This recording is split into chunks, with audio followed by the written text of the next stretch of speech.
Bonjour à tous, bienvenue sur SVM6. Je continue donc pour cette série Blender de A à Z avec le tutoriel numéro, je crois, 59, il me semble. Et donc on a vu dernièrement l'utilisation des crochets, donc hook. Je vous ai fait cette démonstration dans le précédent tuto, et donc je vais vous faire voir maintenant en utilisant donc alors ici je vais me remettre là. Donc un ladon qui est donc juste en dessous ici, donc on a vu ici le crochet, et maintenant on va voir la déformation laplacienne, et je vais vous expliquer comment ça fonctionne. Alors c'est un tuto que j'ai déjà fait, il y a, enfin ces tutos là d'ailleurs, je les ai quasiment tous faits depuis très longtemps, mais là je le refais pour la série évidemment, pour essayer d'avoir quelque chose de plus complet possible. Donc je vais vous expliquer comment j'ai fait ça, en utilisant toujours les crochets. Alors là, bon, ce que vous voyez, c'est ce que j'ai fait comme ça vite fait pour la démo. Après, vous allez, chacun fera ce qu'il voudra à son idée avec cette possibilité d'animation en utilisant déformation laplacienne. Donc, je repars sur la version de Blender ici. Voilà, sur celle-là d'ailleurs, tiens. Il y en a une, je vais la fermer, ça sert à rien. J'en ai ouvert deux trop.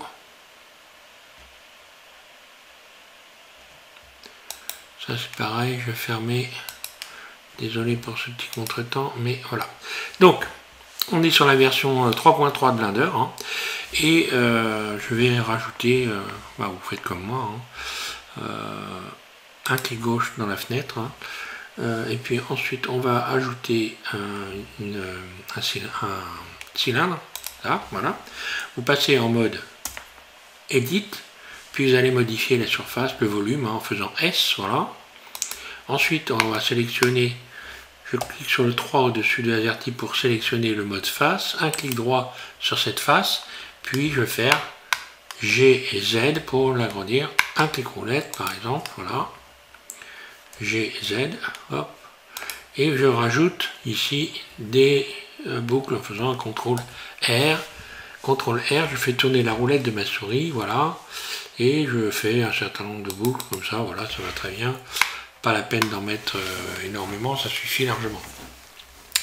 D'autant plus qu'il me semble, alors je ne sais pas si ça le fait toujours, mais quand on en rajoutait trop dans les anciennes versions, ça pouvait ramener à bugger. Alors là, je vais cliquer maintenant sur le 1 pour passer en mode vertice, et puis sur Alt Z pour me mettre en mode transparent. Et je vais commencer à rajouter, donc comme j'ai fait précédemment, dans le tuto précédent, rajouter donc des crochets. Donc je fais une première sélection ici, et puis je vais faire un CTRL H et ajouter un crochet. Là automatiquement on voit ce qui s'est passé. J'ai donc un empty qui est venu se rajouter. Alors ensuite je vais faire en sorte de garder en mémoire, non, je vais garder toute la sélection, je désélectionne tout, je vais faire C, je vais sélectionner le bas ici, et je vais faire pareil, CTRL H et accrocher un nouvel objet. Là. Donc là, je me retrouve avec un empty en bas, un empty en haut. Je resélectionne ici la partie haute, et je vais faire une sélection en faisant un CTRL H, et cette fois-ci, je vais sélectionner le dernier ici, puisque le premier, lui, est automatiquement sélectionné. Je vais sélectionner le vide 001. Je ne les renomme pas, ça sert à rien parce qu'il y a un problème apparemment pour les renommer, c'est pas, il doit y avoir un bug ou quelque chose qui va pas, donc moi je laisse systématiquement Blender renommer mes objets. Je ne les renomme que très rarement, sauf si je fais des objets très complexes, comme quand j'ai modélisé la 2 chevaux, évidemment, j'ai renommé toutes les pièces. Alors, là, pour des tutos, non, je ne les renomme pas, chacun fait comme il veut, mais c'est pas la peine de perdre son temps inutilement, alors que Blender, systématiquement, vous renomme les objets. Quand ils sont complexes, oui, je peux comprendre. Mais là, pour ça, non, bon, franchement, ça ne sert à rien. Donc, alors, en tous les cas, c'est mon avis. Alors, ensuite, on va donc utiliser, alors là, si vous mettez là, si vous cliquez sur les modificateurs, vous allez voir qu'il y en a donc deux qui se sont rajoutés. Je vais les fermer ici pour ne pas être gêné, voilà. Donc automatiquement, ils sont normalement assignés. Je vais maintenant repasser dans le mode objet, et puis je vais ici aller sélectionner déformation laplacienne. Voilà, un clic gauche. Donc là, à partir de là, il faut que je fasse aussi je reviens ici, j'aurais dû le faire avant d'ailleurs. Hein. Je viens ici cliquer sur ce petit triangle ici et je vais faire, ici je vais faire plus, je vais créer un groupe. Donc je vais créer un groupe de vertices en cliquant sur plus et assigner. Il ne faut pas oublier de faire assigner parce que sinon le groupe il n'existe pas. Hein. Donc j'ai fait une sélection et j'assigne cette sélection en formant un groupe. Là, voilà. Maintenant, je peux repasser dans le mode objet, ce que j'aurais donc dû faire, ce que je fais maintenant. Et puis, je vais pouvoir donc aller rajouter ici dans le mode de sélection des... Voilà, revenir sur le rajout de mon modificateur. Et là, je vais sélectionner poids, le groupe que je viens de créer, là. Et maintenant, je vais lier les deux éléments. Donc, les deux groupes, je vais les lier. Et je vais pouvoir les déplacer, là, liés, voilà. Et maintenant, quand je vais attraper... Ici, on voit, quand j'attrape l'empty, eh bien voilà ce qui se passe. Alors il y a des choses intéressantes, c'est surtout au niveau par exemple de l'animation. Donc là, on peut le déplacer en faisant G tout simplement, vous attrapez là. Vous sélectionnez celui-là, un clic droit, G, vous pouvez le déplacer aussi. Vous pouvez faire une surface, hein, modifier sa surface. Ici, si je fais S, voilà ce que ça va donner. Alors là, je ne sais pas pourquoi ça... Oh, j'aurais dû en sélectionner plus en fait. J'aurais pu faire en sorte d'avoir, on va refaire cette expérience, de faire une sélection de groupes plus importante, vous allez voir. Donc là je vais faire par exemple, ici je vais tout supprimer, hein, voilà. Et je vais recommencer en faisant, c'est pareil, là je vais supprimer les, voilà, X, supprimer, voilà, et je recommence à partir de là. Et je vais faire des sélections de groupes plus importantes, comme celui-là par exemple. Là, je vais donc créer, aller chercher donc un crochet, pardon, en faisant donc un CTRL H, je vais chercher mon crochet, puis un clic droit, je désélectionne C, je sélectionne ici, et CTRL H, je vais chercher un autre crochet. En même temps, ça me permet de revenir sur les bases, pour ceux qui n'auraient pas tout compris éventuellement. Voilà, ensuite je resélectionne le haut et le bas, et je vais créer donc ici un groupe, plus, donc l'ancien groupe je supprime, hein. Je vais faire plus, et puis assigner, voilà. Ok, donc là j'ai mes empty, j'ai mes groupes qui sont créés, je n'ai plus qu'à retourner dans les modificateurs, ou modifieurs comme vous voulez, et puis... ici, rajouter donc la déformation laplacienne. Et on va voir après pour l'animation comment on peut faire les animations. Donc là c'est pareil, je sélectionne le groupe et je fais lier. Là normalement je vais pouvoir avoir, voilà, si je fais une surface, voilà ce qui se passe. J'ai englobé plus de groupes, j'ai englobé plus de matière en quelque sorte. Voilà, si je fais une surface, ça donne ça. Pareil là, S. Donc on peut imaginer toutes sortes de choses à partir de là. Déjà pour ce qui est de faire une animation, alors je vous fais voir ça très rapidement. Hein. On sélectionne par exemple un empty et on va déterminer cet empty, on va le déterminer dans la ligne ici. D'ailleurs j'enclenche l'enregistrement. Dans la ligne de temps ici, je vais cliquer sur le I dans la fenêtre et je vais cliquer sur position, rotation, échelle, tout. Enfin voilà. Là, le global. Donc j'ai enclencher une image clé qui se situe ici et je vais déterminer par exemple que cet empty va se déplacer jusqu'à 40 images. Je vais faire un G, je le déplace là, un clic gauche, on voit que j'ai donc une autre clé qui s'est additionnée, hein, ce qui me donne ça. Alors je vais essayer de me remettre plus et puis je vais faire modifier la surface, voilà. Donc là je vais me retrouver à faire ça.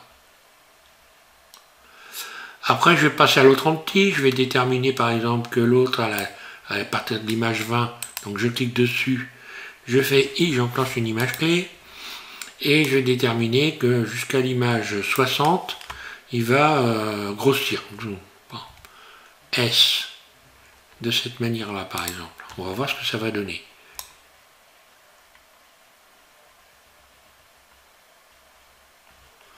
Voilà, après ça peut donc monter, descendre. Donc là, je vais faire en sorte que il reste immobile, par exemple, de 60 à 64, 65. Donc à ce moment-là, je refais I, je renclenche une image clé. Donc là, il ne s'est rien passé, ça ne bouge pas. Et après, il va se réduire, je vais réduire sa surface S, jusqu'à l'image 80, elle va se réduire. Donc voilà, par exemple, ça va nous donner, je fais la lecture, un petit arrêt et voilà. Et ainsi de suite. Donc on peut imaginer, alors là, après chacun fait comme il a envie, bien sûr, on peut imaginer toutes sortes de choses. Ça peut paraître un petit peu compliqué, parce qu'il y a pas mal de choses à faire quand même, hein, mais bon, c'est pas d'une complication extrême. Donc le meilleur moyen pour ne pas perdre ces fonctions-là, c'est de les travailler, même si éventuellement on va pas forcément en faire quelque chose. Déjà, bon, ça peut être intéressant quand même de travailler dessus pour essayer de faire quelque chose avec, hein, mais le meilleur moyen de les retenir, eh bien, c'est de faire ces opérations-là régulièrement, plusieurs fois, pendant quelques jours. Vous entraînez, vous essayez de trouver quelque chose qui pourrait donc vous servir, hein. Essayez de trouver une chose à faire, quoi, un modèle à réaliser pour l'animer en utilisant la déformation laplacienne. Voilà, je pense vous avoir tout dit à ce sujet-là, hein. Ce que je n'ai pas dit, ça n'a pas une importance fondamentale, c'est-à-dire ça veut dire que vous allez le trouver par vous-même en allant regarder, hein, ici, dans tout ce qu'on peut regarder ici, hein. Voilà, quand vous ouvrez, hein, vous avez aussi des possibilités, les forces que vous pouvez modifier. Donc ça, il n'y a pas besoin d'avoir inventé la pierre à huile pour comprendre que si vous modifiez ici la force, eh bien, vous allez automatiquement avoir une réaction sur l'objet ici, et puis ainsi de suite. Donc il faut aussi essayer par vous-même un petit peu de bidouiller un peu, j'ai envie de dire, hein, pour chercher des choses, voilà, pour inventer des choses. Moi, je me rappelle très bien que, en fait, le fait d'avoir modifié un volume ici de l'empty, que je l'ai découvert par hasard, que ça modifiait la forme de l'objet. Voilà. Allez, je vous laisse là. Le prochain tuto, ben, on va continuer, on sera toujours dans la même série, donc Blender de A à Z, et là on fera donc le prochain, puisque je suis encore dans les, voilà, je reviens ici, je suis encore donc dans les modificateurs, eh bien on va regarder, ben, la tige, je crois que je vais regarder, mais il me semble que j'ai déjà fait, mais bon, déformation maillage, enfin voilà, je continue, hein, je continue tout ça, là je sais pas ce que j'ai oublié de faire, peut-être... il y en a peut-être quelques-uns. Bon, il faut que je fasse le point sur tout ce que j'ai fait.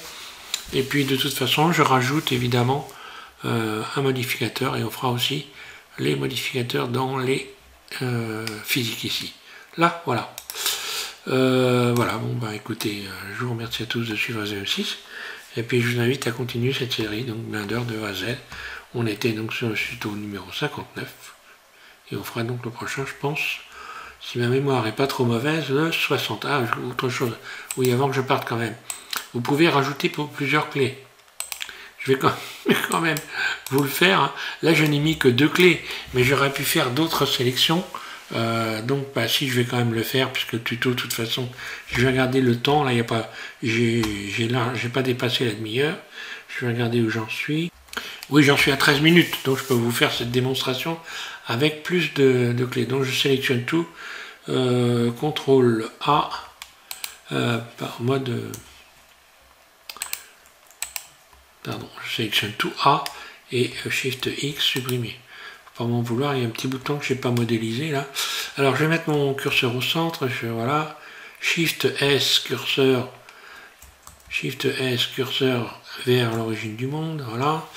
Je vais recommencer, j'ajoute un cylindre. On va mettre plusieurs clés comme ça. Ça va être amusant de voir ce qu'on peut faire. On peut utiliser les courbes aussi, hein, pour mettre des crochets, hein. Alors, le maillage ici, donc je rajoute un cylindre, ok. Mode Edit, surface, je modifie la surface. Puis je vais chercher le mode face ici, hein. Cliquant sur 3, Alt Z, je sélectionne cette face-là. Donc Alt Z pour sortir du mode transparent. Puis GZ, puis CTRL R, et je rajoute des boucles comme ceci. Vue 1. Je vais donc sélectionner mode vertice, Alt, pardon, je clique sur le 1, Alt Z pour passer en mode transparent, puis je vais créer par exemple un premier élément ici en faisant donc CTRL H, accrocher un objet, puis C ici, là, pareil, CTRL H, je rajoute donc un crochet, là, et puis je vais en faire un autre en faisant par exemple ici, C, là, et je vais rajouter donc CTRL H, un crochet. Je resélectionne ce que j'ai désélectionné pour venir créer un groupe. Là, je sélectionne plus et assigner. Là. Ensuite, je reviens ici, CTRL, pardon, en mode edit. Hein. Ici, CTRL H, je vais sélectionner. Donc, forcément, la première, on n'en parle pas. Ici, c'est la première. Là, je fais un clic gauche. Puis, je recommence CTRL H, je vais sélectionner la numéro 2 ici. Hein. Hook vide 2. Là, ils sont tous sélectionnés. Je peux retourner dans le mode objet, revenir ici. Donc là, je vais refermer voilà, ces fenêtres-là et rajouter le fameux déformation Laplacien, Laplacienne. Je sélectionne donc ici le groupe et ici, je fais lier. Donc maintenant, on va voir ce que ça va donner. Hein. Là, vous voyez que les trois. Alors là, il y a forcément un blocage. Hein. Donc là, après, on peut aussi, ouais, ça me donne l'occasion de vous faire voir aussi qu'on peut toujours, par exemple, se subdiviser cet élément. Hein, on peut toujours, alors là, je vais fermer celui-là. Je pourrais, par exemple, voilà, si je manque un peu de matériel dans mon objet, là, je vais rajouter une subdivision, là. Voilà, bon, bah là, ça l'arrondit au bout, mais bon, c'est pas grave. Hein. C'est juste pour vous faire voir. Hein. Voilà, donc là, voilà, donc j'augmente, j'ai quand même une souplesse nettement supérieure. Là, surface, et voilà, on voit ce que ça donne. Donc il y a des choses à faire. Hein. Surface.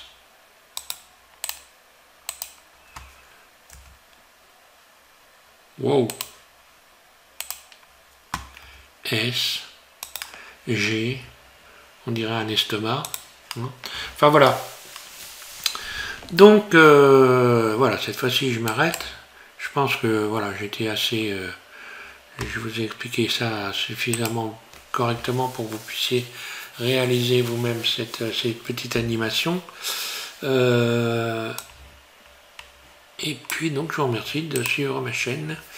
Et je vous invite à, cette fois-ci, définitivement, regarder la suite donc, de cette série Blender de A à Z sur la chaîne SVM6. Au passage, rappelez-vous que lorsque vous avez besoin de savoir quelque chose, vous pouvez parfaitement taper SVM6 sur la page, hein, donc sur Internet, sur la net. Vous pouvez taper donc sur la page ce que vous voulez. Hein. Moi j'ai fait des voitures, des avions, des bateaux, enfin toutes sortes de choses. Il y a plus de 2000 vidéos sur YouTube, donc j'ai réalisé. Hein.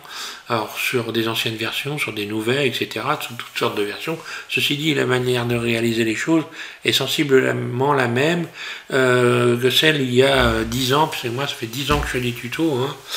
Donc même plus que ça. Et donc, non, pas 10 ans que je modélise, ça fait plus de 10 ans, mais que je fais des tutos, ça doit faire maintenant, je crois, 5 ou 6 ans, quelque chose comme ça. Enfin bon, peu importe. Et donc, forcément, j'en ai tellement fait que vous risquez de trouver quelque chose pour vous permettre de réaliser vos objets, voilà, avec mes tutos. Alors, ben voilà, j'y vais, je vous laisse. Et puis, je vous dis à très bientôt, et merci de me suivre sur cette chaîne.